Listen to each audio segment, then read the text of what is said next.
Assalamualaikum warahmatullahi wabarakatuh. Shalom, Om Swastiastu, Namo Buddhaya, Salam Kebajikan. Izinkan saya memperkenalkan diri. Nama saya Andin Hanifah dengan NIM 241111320006. Mahasiswa Universitas Lambung Mangkurat, Fakultas Kedokteran Gigi. Di sini saya akan mempresentasikan dan menjelaskan tentang anatomi reproduksi dengan dosen pengampu Dr. Auski Iliandri, Magister Kesehatan. Baik, langsung saja. Yang pertama adalah, tahukah kalian apa itu reproduksi? Organ reproduksi adalah organ-organ yang berperan dalam sistem reproduksi, yaitu proses perkembangbiakan atau memperbanyak keturunan. Organ reproduksi pada manusia berbeda antara wanita dan pria, baik dalam struktur maupun fungsinya. Organ reproduksi pada wanita. Kita akan mulai dalam organ reproduksi wanita. Yang pertama adalah hal yang harus dipelajari. Yang pertama, bagian-bagian organ reproduksi wanita. Yang kedua, ovarium. Yang ketiga, tuba falopi. Yang keempat, uterus. Dan juga yang terakhir ada vagina. Organ reproduksi wanita itu meliputi vagina, cervix, uterus, tuba falopi, dan juga ovarium. Yang pertama, yaitu ovarium. Ovarium berjumlah sepasang yang terletak di kedua sisi rahim. Ovarium berfungsi sebagai tempat untuk memproduksi sel telur atau ovum, serta hormon estrogen dan progesteron. Yang kedua, tuba falopi. Tuba falopi atau oviduk berjumlah sepasang. Tuba falopi adalah saluran yang menghubungkan ovarium dengan uterus.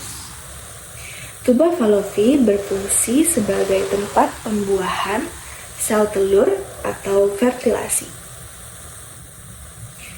Yang ketiga, uterus. Setelah fertilisasi, sel telur yang dibuahi akan melekat pada endometrium atau dinding uterus. Uterus adalah organ berongga dan berotot yang menjadi tempat tumbuh dan berkembangnya embrio. Uterus bisa mengembang untuk menyesuaikan pertumbuhan embrio. Lalu yang keempat dan terakhir yaitu vagina. Vagina adalah saluran otot yang menghubungkan uterus dengan bagian luar tubuh. Vagina berfungsi sebagai alat reproduksi perempuan, tempat keluarnya darah menstruasi dari rahim ke luar tubuh, serta jalur keluarnya bayi. Vagina dapat merenggang berkat jaringan otot yang elastis. Lalu kita beralih ke organ reproduksi pada laki-laki. Apa saja sih hal-hal yang perlu dipelajari? Yang pertama adalah organ reproduksi laki-laki bagian luar. Yang kedua, organ reproduksi laki-laki bagian dalam. Organ reproduksi laki-laki bagian luar.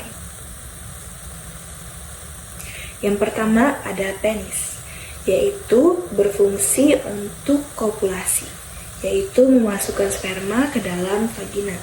Yang kedua, penis terdiri atas jaringan seperti busa dan memanjang dari glans atau kepala penis.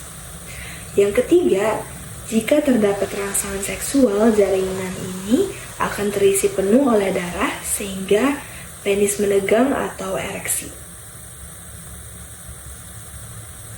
Yang kedua ada skrotum.